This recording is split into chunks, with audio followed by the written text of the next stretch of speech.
So welcome back guys. Today in this session we will be talking about the ICDS program, that is the Integrated Child Development Services, right?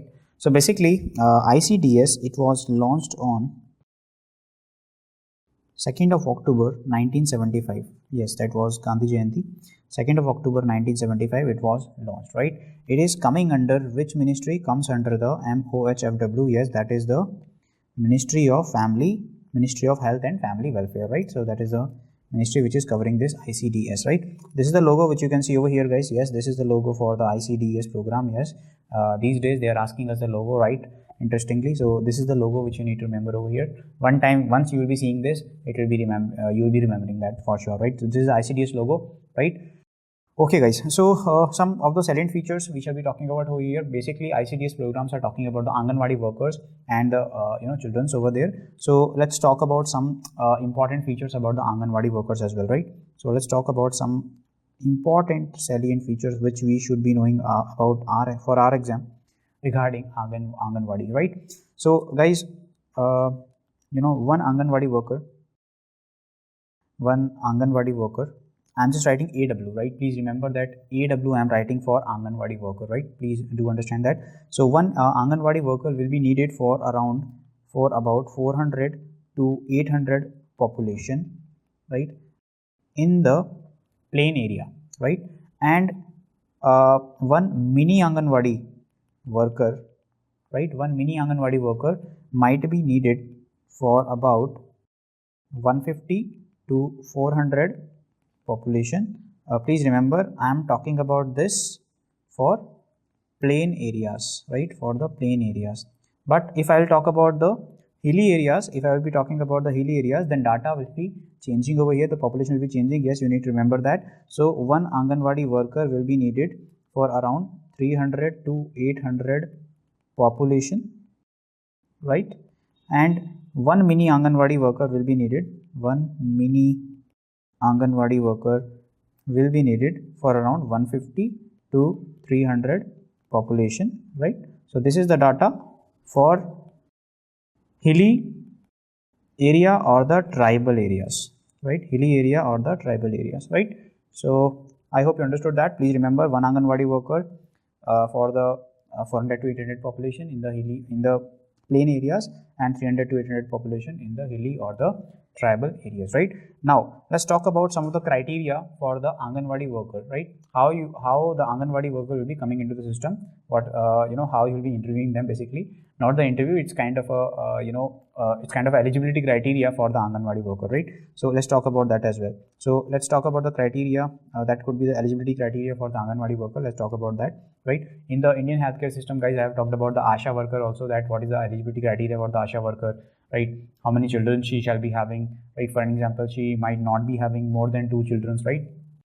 So these all of the things. It doesn't mean that the Anganwadi worker is or the ASHA worker is having 4 children and she is becoming the ASHA member. It is not the case, basically, because what is the work of ASHA worker? She will be going to home and she will be educating them about the family planning and all of those things. So how the people will be saying that if you are not following the family planning, then who are you to explain us? So that can be the case. So that's why over here there are some eligibility criteria. So here in this particular chapter I am just focusing on the Anganwadi worker. Please go to that chapter for the details of the ASHA worker, right? So criteria for the Anganwadi workers, guys, let's talk about that over here, right? So first thing is she should be at least minimum 5th passed.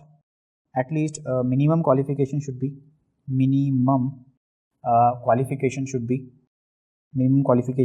at least, right?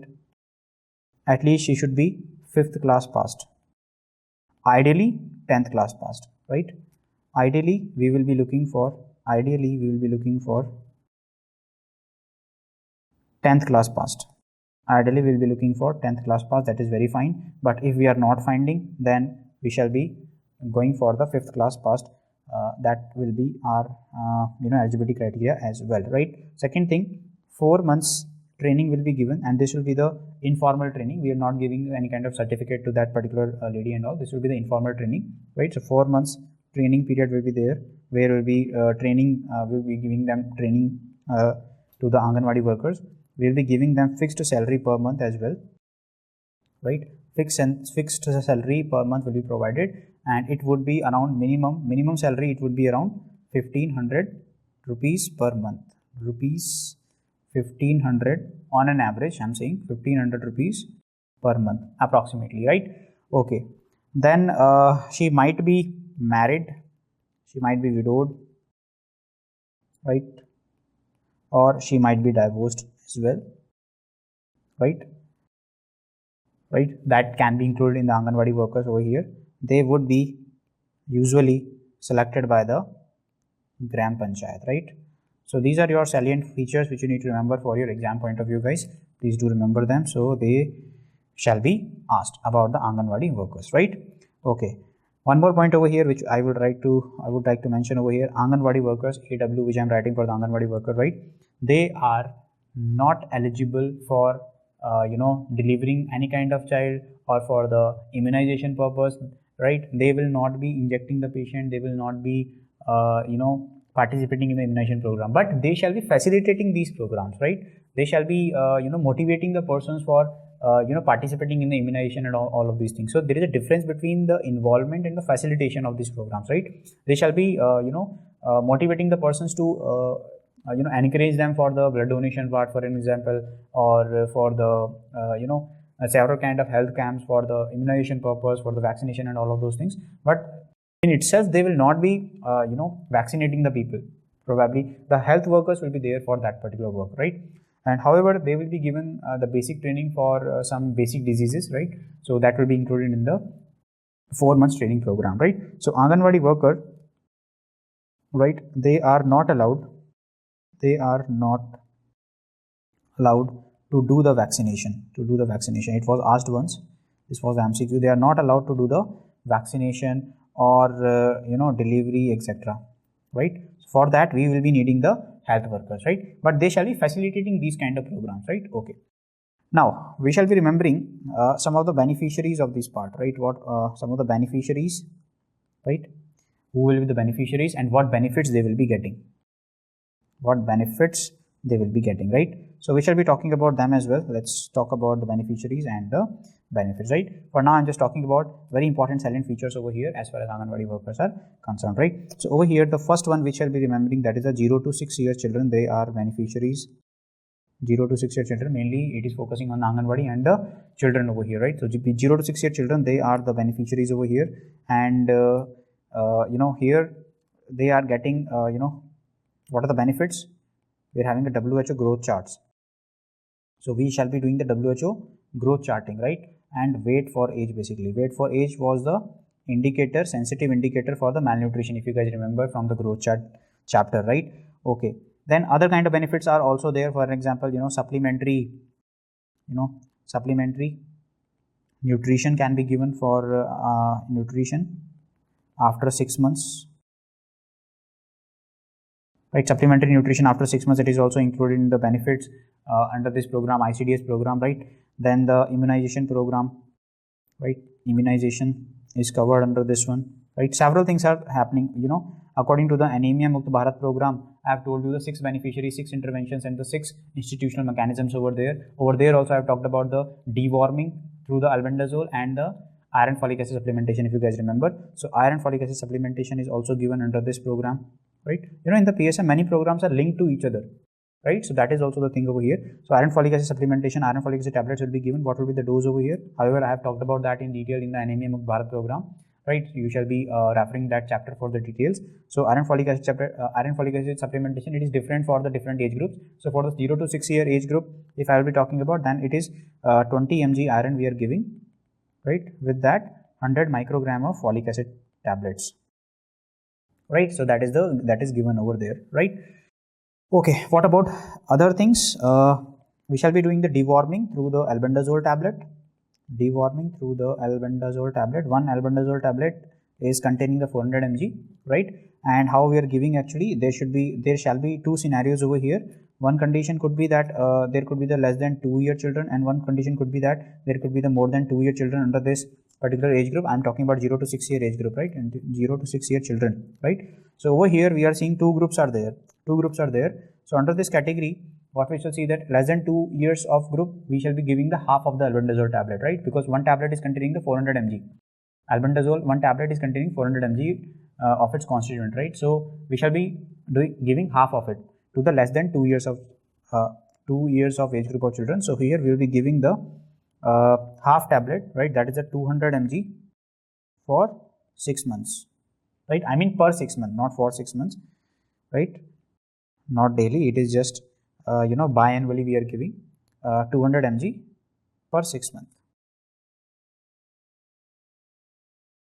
right? 6 months, right? And for more than 2 years, full tablet 400 mg again every 6 months. Okay, fine guys. So these are some of the things which we shall talk about in these are the benefits, various kinds of benefits for the 0 to 6 year old children, right, under this ICDS program, right? Second one which we shall talk about over here, right? Second one which we shall talk about here, what is the age group? That is the adolescent age group. Adolescent age group, right? And here if I am talking about adolescent age group, I am talking about mainly 10 to 19 years of children, right? Mainly 10 to 19 years of children. So what shall be the benefits over here which we shall talk about? Yes, we will be giving the life skill training, right? Life skill training might be given, right? Supplementary nutrition, supplementary training, basically supplementary training shall be given, right? Then I told you again, according to the Anemia Mukt Bharat program, iron folic acid supplementation might be given, IFA supplementation, right? IFA supplementation might be given. And here in this case, what should be the dose, guys? Here in this case, the dose will be 100 mg iron and 400 microgram of folic acid will be given over here, right? As far as deworming technique is concerned, we will be using the albendazole. We'll be using the albendazole, right? Deworming, for deworming, what we are using? Albendazole. One tablet is containing 400 mg. So here we'll be giving the directly 400 mg, right, biannually, right, every 6 months. Okay, so that is the albendazole, right? That is the uses of albendazole. And in the tertiary, in the third group, basically the pregnant women, right?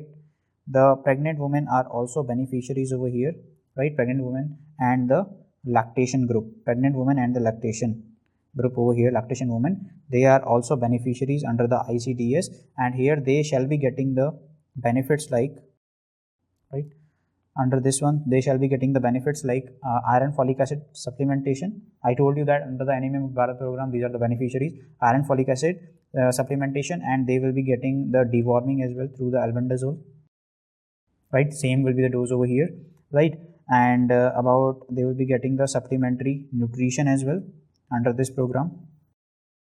These are the previously asked questions, guys. Supplementary nutrition. They might also be getting the tetanus toxoid injection. However, we have talked about all of these things, guys, earlier here and there in other chapters. Tetanus toxoid, usually we are giving the 2 doses with a gap of around 4 weeks or 1 month, right?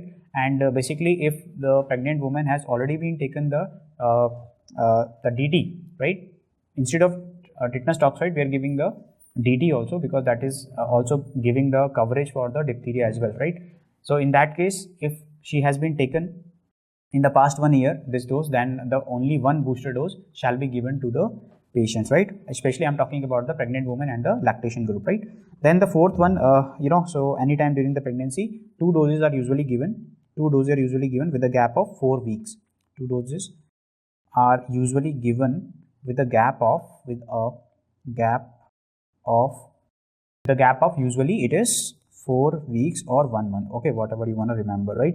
And the fourth one over here, and I told you that 1 booster dose will be enough if she has been taken this DT dose over here in the past 1 year or lesser than 3 years, right? Okay, and then health education, right? That is a simple one, health education.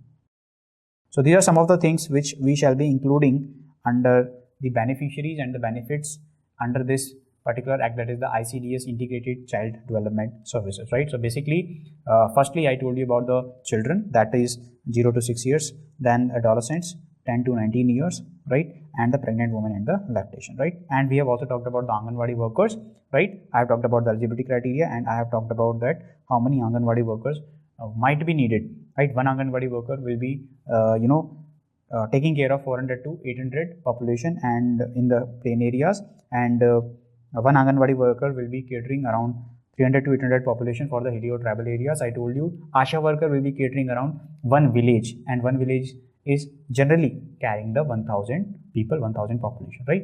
So that was about the ICDS. I'll be seeing you in the next one. Thank you.